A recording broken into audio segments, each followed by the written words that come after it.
Jeg går i min karateklub, og den hedder Yokokan. Jeg er 10,5 år gammel. Og min far følger mig til karate nogle gange.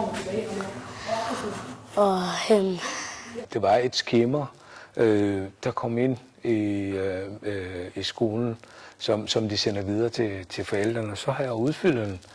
Og så synes jeg, at det er en god ting. Ellers ville det være svært for mig. Det kunne jeg have kontakt. Så sender den til kommunen.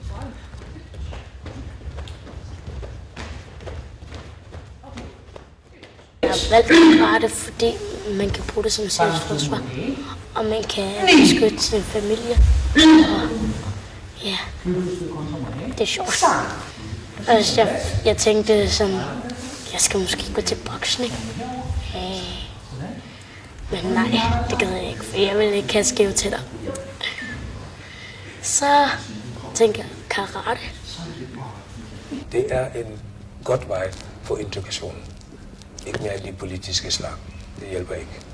Jeg fik hjælp af en pige, der hedder Siv, som var meget aktiv og venlig og tager sin tid og støtte for at kunne, altså det her, det lykkes. Min opgave er at tage børnene i hånden og følge dem afsted. Så jeg kontakter familien, og så finder vi sammen ud af, hvad barnet kunne tænke sig at gå til. Og jeg hjælper dem med at finde foreningen, og så følges vi afsted til træning.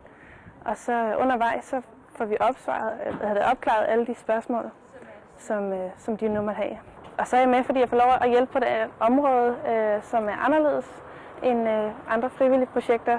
For der er ikke mange, der ved, at foreningslivet kan være svært for børn at blive en del af. Så, men der er mange børn på venteliste, og vi kunne godt være flere om arbejdet.